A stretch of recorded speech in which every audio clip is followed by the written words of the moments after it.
My guest today is not only a very dear friend that my wife, Carol Joy, and I have known for many years, but she is an insanely successful real estate investor. She has raised millions and millions of private money. In fact, she's got a big problem today. She's got more private money than she even knows what to do with. And she started investing in real estate all the way back in 1996 for years and years. She was a occupational therapist, and she was over a number of clinics. She was working 80 plus hours a day, single mom, two kids, holding it all together while still yet doing real estate investing. And I mean, just an example of her phenomenal success is just last year, within a 90-day period, she bought 25 houses with none of her money.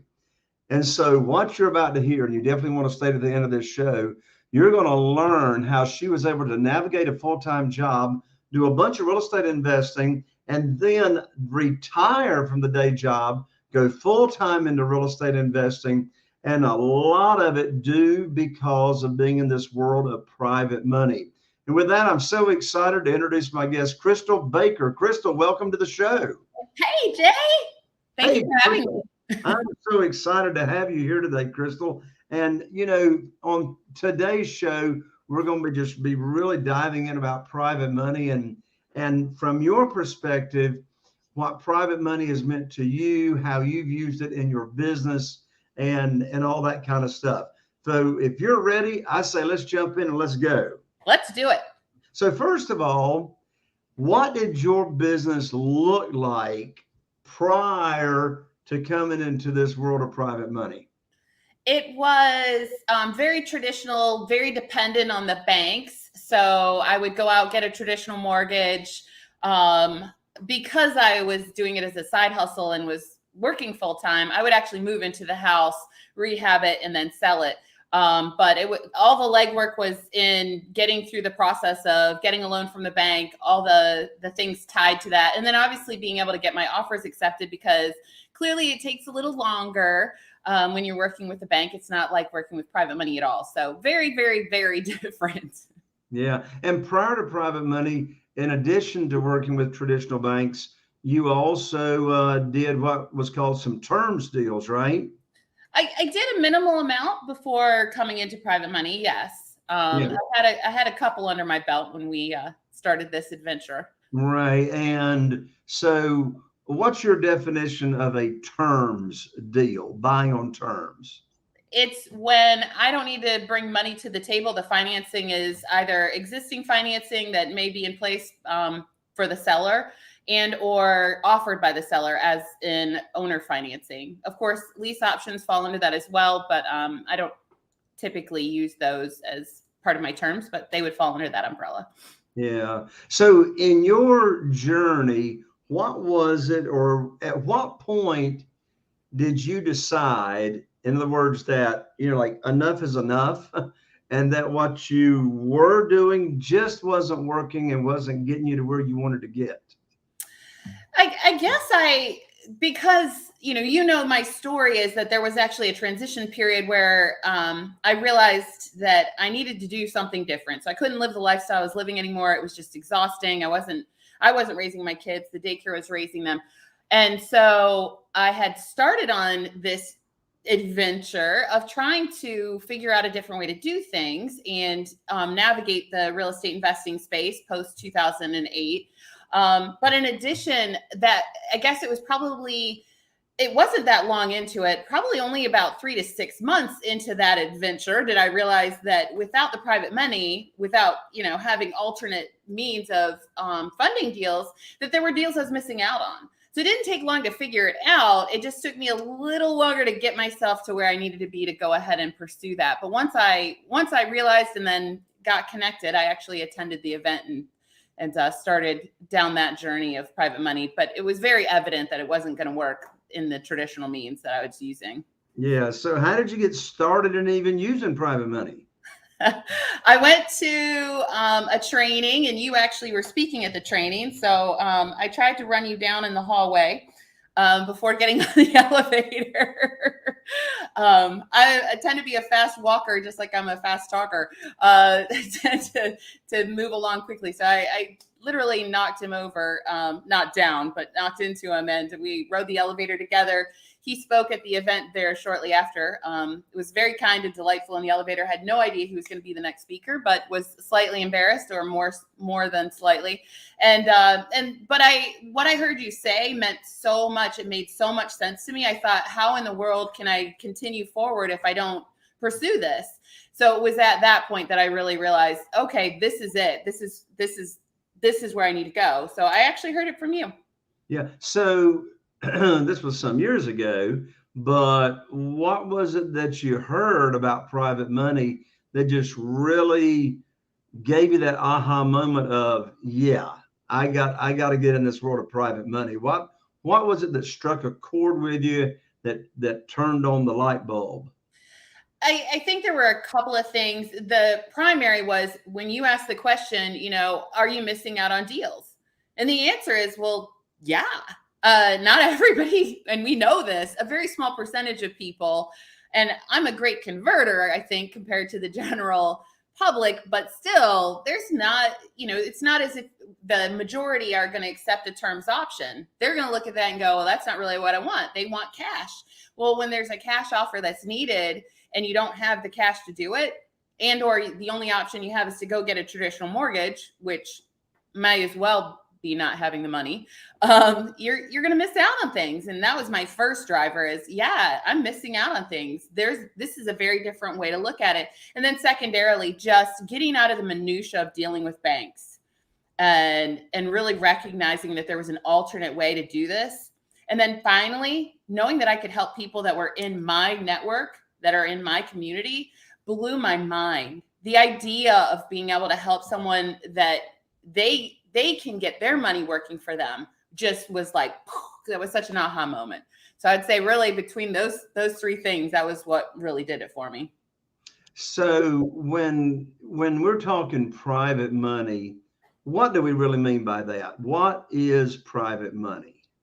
Private money is literally an individual like yourself or myself that is able to loan from either their investment capital or liquid funds.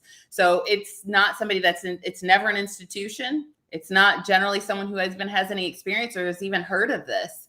It's typically someone who's just an individual person that has capital that isn't making them a high rate of return safely and securely. So what do you like about private money? You said you were just really done with, traditional banks and institutions. Why do you like private money better than traditional banks? Gosh, that's a list, but one, it moves quickly, right? Two, there's not a qualifying process. So I'm not sitting around with this person sending back and forth, hundreds of documents and trying to come up with all this information. And it's literally the key information that they need, and we're ready to go. It's just the fact that I am not giving the money to a bank, to an institution who's already large and already, I hate to be like negative, but taking advantage of people, when I can give it to somebody who really could use it. Somebody that, my gosh, it can change their life, their retirement years. It may mean that they could send their kiddo to college without the burdens of loans. I mean, so there's just so many aspects to it that are really phenomenal. But just and the rates of return and the program is set by me. Banks don't set my program. My lenders don't set my program. It's my program. I share that with them, and it gives them all the things that they need, but I'm setting it up. So that's really important to me. So I think I'm hearing you say that private money really puts you in the driver's seat of your business, gives you so much more control. You mentioned a moment ago that things move so much quicker. What do you mean by that? Things move so much quicker. I mean that rather than trying to get a traditional mortgage, wherein it literally is back and forth, and I mean sometimes can take months depending on what they're missing or what they need. I literally, once my title work is done, I just have to tell the lender, and it depends if it's in a self-directed IRA or if it's a liquid capital, but essentially they just need to see the notes. So the promissory note, deed of trust, wire the funds, and we're good to go. So depending on how long your title work takes, you're ready to move within a couple of days, 24 to 48 hours. That's it. So realistically, how fast can you close a real estate deal using private money versus 45 days or a month or 2 months? 7 days, realistically. That gives time for everybody to get their pieces, parts done. Obviously, the attorney's office, the title company, and then get the notes out and the wires done. That's it.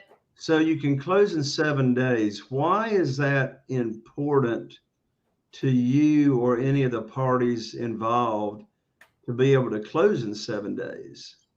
Yeah, so typically when someone is in a position where they're having to sell, and we deal, you and I and other investors we work with, we deal a lot with people that are in crisis. So typically it's not like they have this big plan and they, oh, well, if it sells, don't care. I mean, they're not thinking that way. These are people that usually have a need. And if we can get that taken care of for them quickly, that's just all the faster they can move on and get on with their lives. They can have the money in their pocket. They can be moving on. And the stress of whatever this involved is now over, or at least this part of it. So that's really incredibly important.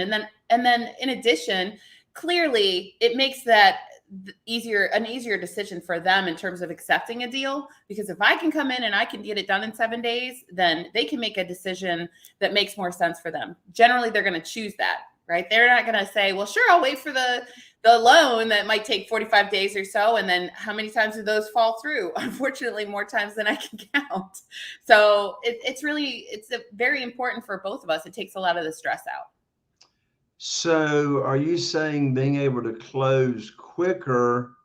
First of all, do you get more offers accepted by being able to offer to close quickly? By far. Absolutely. I have no doubt that that's a huge driver, because they're turning down other offers. Right. So let me go back and unpack, because you have just said, you've just given a lot of nuggets so far. I heard you say that private money is doing business with individuals. Yep. And not banks or institutions. That includes hard money lenders. So what's the difference between private money and hard money? As real estate investors, we hear those terms just thrown around so much, like interchangeably: private money, hard money, private money, hard money. Yeah. So what's the difference? What's the cons? What's the pros? Sure. I mean, there's a multitude of differences. I think, the first piece, as you just said, it's dealing with an individual vice an institution right from the very get-go. And I hear this a lot, where people will say, oh, well, it's, it is private money. Well, and then they start telling me facts about it. And one of the things that they tell me is that the people are charging them points. Well, that's not private money in our world of private money. Now, it might be somebody that has built their own private lending program, and they do that. But traditionally speaking, the way that we look at private money, that would not fit under the umbrella of private money. So my lenders don't charge me any points. The interest rate is the interest rate. The institutions set the interest rate. My private lenders do not set the interest rate. I set the interest rate. I tell them what I'm going to pay. When it comes to how the aspects are handled, understanding that there's a lot of similarity, if you will, in how we treat our private lenders. So for instance, the bank takes out a mortgage and they have a lien on the property. We do the same thing for our private lenders. So there's similarity there. It's just that we use that as a means to secure their funds and give them that equity cushion. And then honestly, and I'm sure that I could go on a laundry list. You should have asked me, I would have written my whole list down. But from dealing in this space so long, the terms that are set are the terms that we set, not the terms that an institution sets. So for instance, how long are we going to borrow the funds? Do we have the opportunity to recollateralize the funds? What does it take to do that? With our private lender, it literally takes, hey, well, and no appraisal is required by my private lender. So it takes me saying, hey, this is the CMA or R after repaired value from my realtor, and this is your equity cushion. This is how much I need to borrow. Are we good with that? And we could just do a quick modification and off go the funds somewhere else.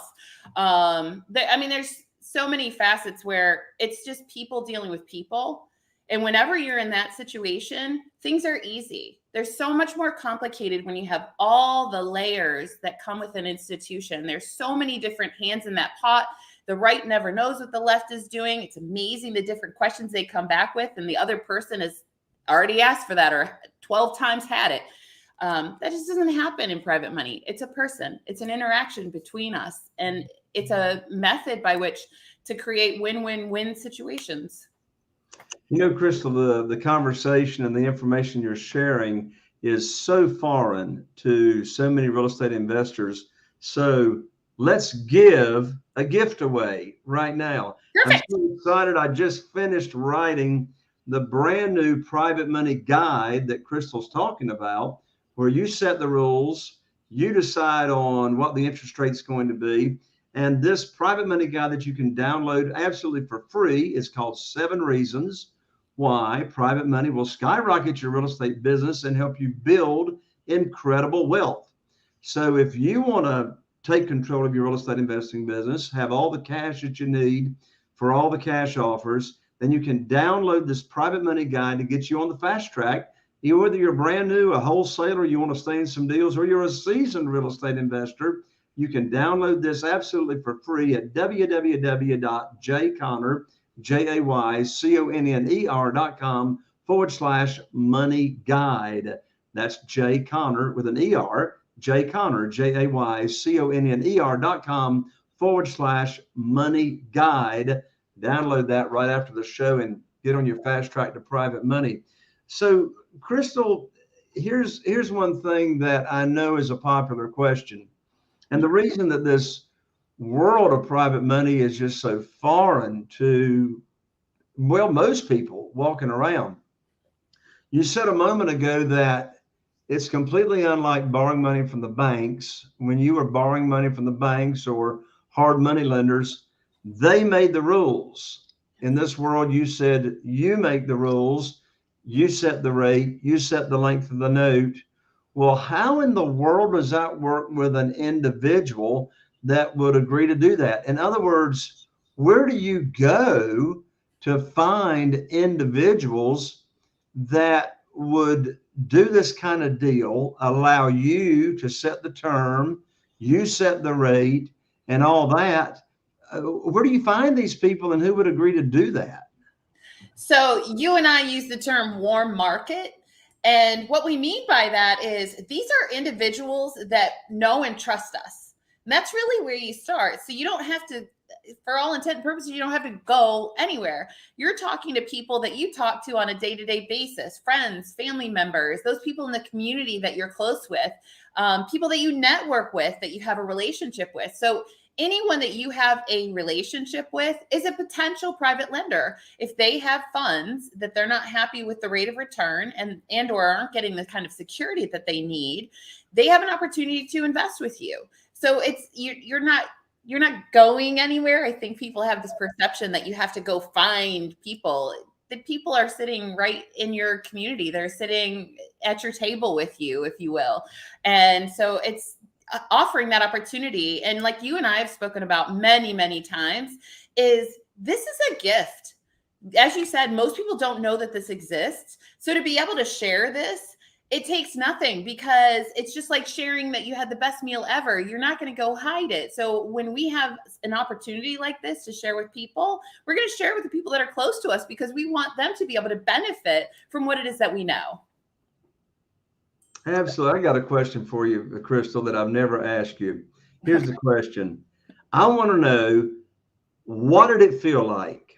How did you feel when you were able to break through, finally realize that private money was the thing that you were missing in your business? It's freeing, right? So I think, the gift that any of us have is freedom. Freedom to choose to do whatever. And I feel like the greatest gift is time. And so being able to implement something like this that can change your life it's amazing. It just opens up a whole new world of possibilities. There's so many things that you think of that you can do that just didn't occur to you before, because before it was push, push, push, fight through this, try to get that, try to shift this that way. And I'm a creative brain, so I love that to a certain degree. But when it comes to points where you can't help people, it hurts. And it also affects you and your business and being able to support my family. As we all know, I have 2 little people that I take care of by myself. So just really a beautiful experience of just that freedom that you just can't experience otherwise, because you don't have that many choices. This opens up all the possibilities. So when you first started raising private money,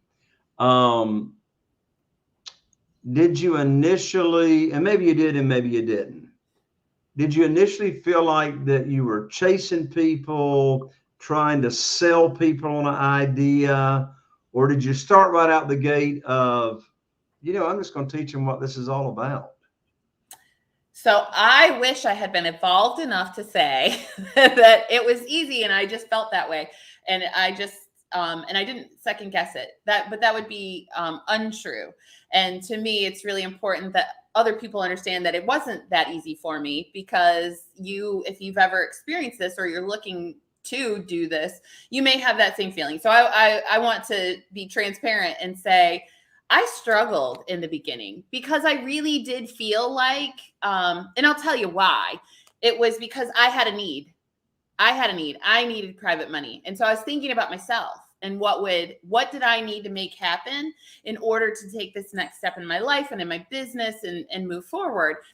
And it was recognizing that I had a gift to give to someone else, that there was a service, that I stopped feeling like I was chasing or begging. And I would say that I didn't really ever do that, but the perception was there for me. So being able to release that and say, oh my goodness, I'm just sharing like the most amazing information and an opportunity that others just won't have. That was when I crossed the bridge, and it wasn't about, feeling like I was trying to sell someone or, there's no sales. It's all about service. It's all about serving someone else.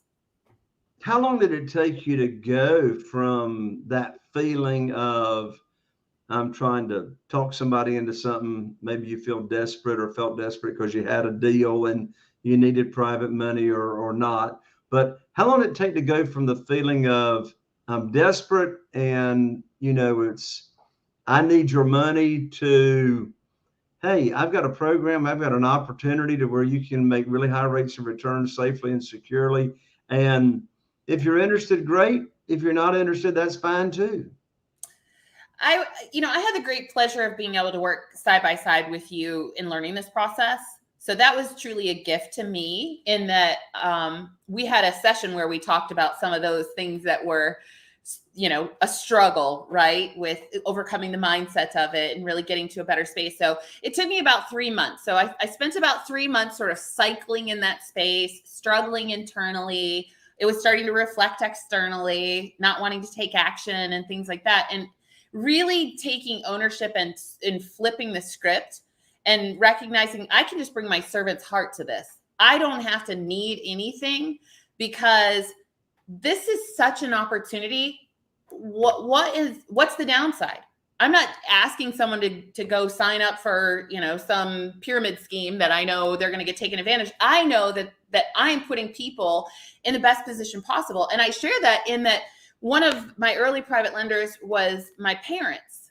So who's going to drag their parents into something terrible? They're not. They're going to put them in the best position possible. And that changed my life and my perception. And to be able to help people that are struggling and that are that close to you, you can't help but want to share this with as many people as possible. So I guess it was that early window. And then once I recognized that I wasn't thinking about it right, then it was entirely different. You mentioned a moment ago that you view in talking with new potential private lenders that you really have a gift for them. And explain that a little bit more. Go a little bit deeper. How is it that private money or offering an opportunity for someone to be your private lender, how is it that that is a gift for them? So I'm going to go ahead and use an example because I think that best illustrates what I'm trying to share. And that is, when I learned about this, I went and I started talking to the people that I knew, and I shared it with my family. And my dad went through at a place that was near his retirement, went through the crisis that was in 2008. And so he had basically everything tied up in his 401k. And he had lost a ton, and he'd worked so very hard. My dad was a journeyman's machinist, and he literally taught me the gift of you work for every dollar. That's what you do. And when more is required, you do the more. And he went through all of that. And now he's at a place where he's facing retirement and decided he had to work longer in order to do that. And then ultimately finally made the decision to retire. But they weren't in the position where they had expected to be. So we talked about it, and he said, well, kiddo, what do you think? What do you think I can do? Because I'd like to do this. And just before doing it, my mom had gotten sick and she was struggling. And I have a younger sibling who they've always had live with them because she's had health issues. And they couldn't go up and down the stairs anymore. And they had a 2-story house. So they needed to move into a 1-story home. At that point, okay, we worked through all the logistics, got it done. Now my dad has a house payment in addition to where he was. Well, he was able to take funds, invest, and he pays ahead his mortgage based on the payments that I pay him. So one, he maintains the pride that, my dad's a prideful man. He grew up in an era where, you certainly don't ask anyone for anything. He invests, he makes money with me. He takes that money, he pays ahead on his house payment. So he's paid it down. It'll be paid in less than half the time it's expected. They've also been able to do renovations on the house to make it safer for them, to install a walk-in shower, to change the cabinet heights, things like that. So to me, there isn't a price tag. There isn't even, gift doesn't even feel like the right word. They can go out to dinner every week now because they want to. I want that for them. What a blessing. They don't have to spend every last dime and pinch every penny and worry that they won't make it to the next paycheck. They have a life that, gosh, I know that's what they had dreamed of, but wasn't looking like it was possible. And now they have that. And so that happens for so many families that we work with. Not just my parents, not just people that, not just my family, but my friends or people that I've met through friends or through networking. It's changed their lives. The way that the things were, the complexion of things look completely different. So to me, yes, that's a gift. I know that they wouldn't be able to do that otherwise. I know they wouldn't have the right security. I know they wouldn't make the kind of returns that we give them. I know that they wouldn't have the comfort level of working with someone that they know and trust. And they get to sit back and they get money, they collect checks, and it changes their lives. It changes what they can choose to do. And to me, that is just a blessing and a gift.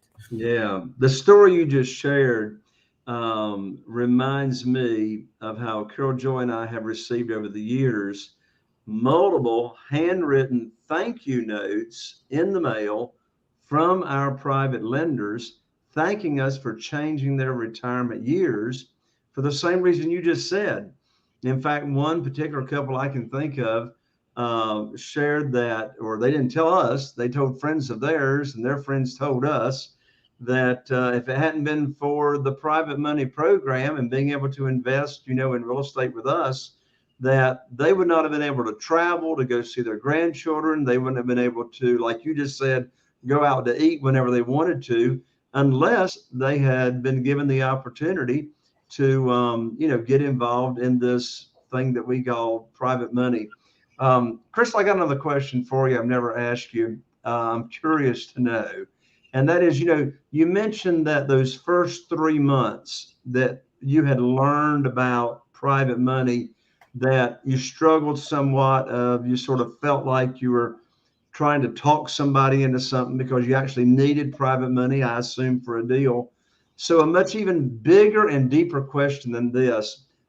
Go back even to your first days of 1996. Go back to, when you really decided to get really, really serious about real estate investing in single family houses.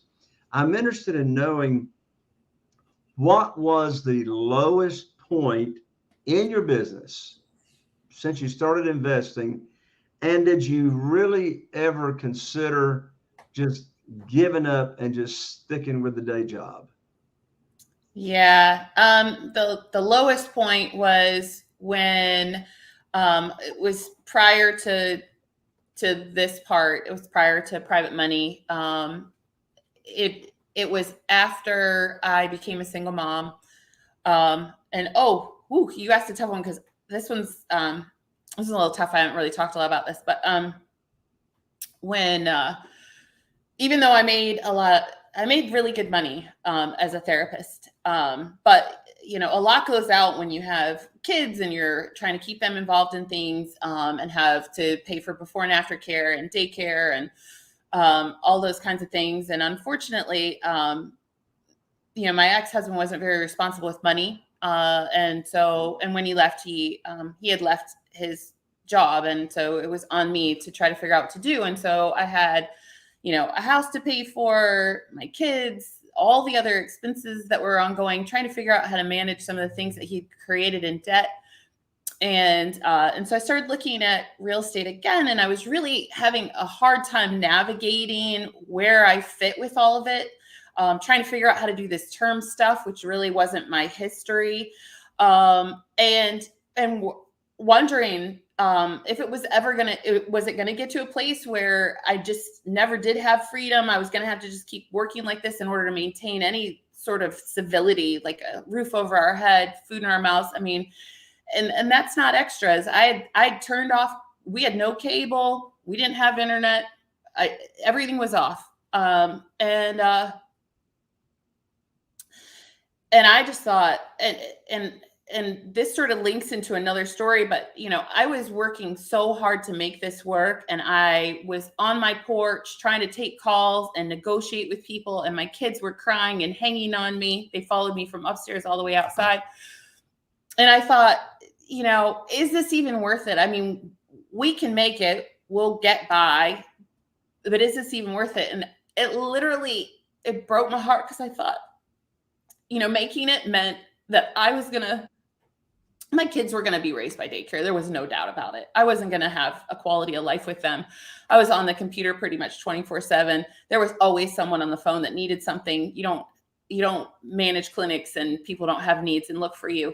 And that was the moment where I was like, I've got to figure out a different way to make this work that has some ease to it, that's going to make this move forward. Because I was definitely questioning the possibility. I mean, anybody that's tried to negotiate and work only in terms knows that it's tough from deal to deal to really work with people and get them to understand and to get them to convert. So yeah, it was tough. Yeah, thank you for sharing that, because a lot of real estate investors that haven't even, gone through the journey yet may be wondering how that goes. Some that are in the journey may be experiencing that. But on the other side of that coin, when I ask you this question, something's going to come to mind just like that. And I want you to answer just the first thing that comes to mind. What was and has been the brightest point in your real estate investing career?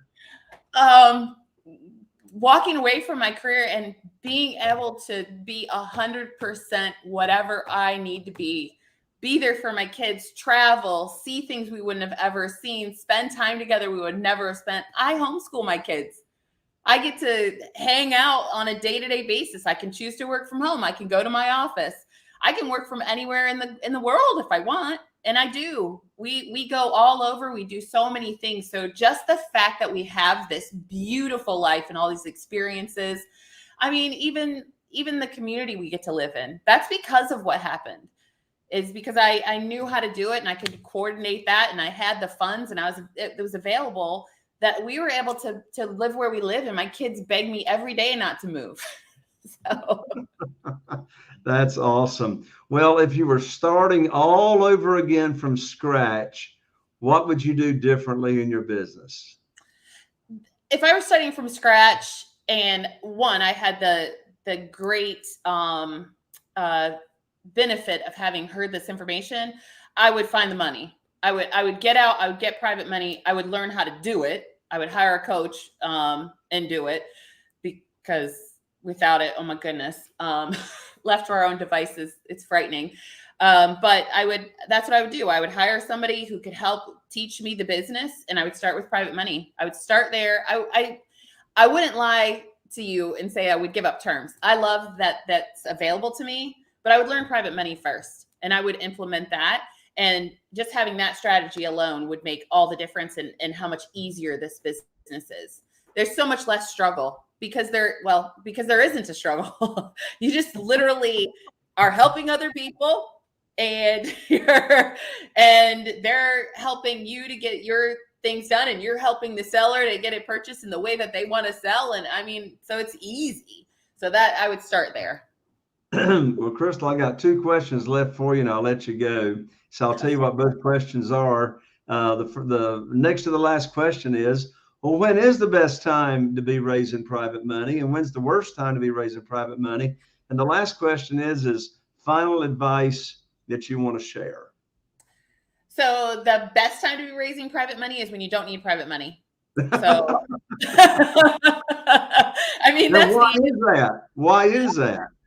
Because here's the thing is, when you're getting ready you've got something under contract, you're working through a purchase, the last thing you want to be doing is trying to find private money to fund that deal. You want to have private money in the queue so that you can go out, find a deal that fits, get it invested, and keep it moving.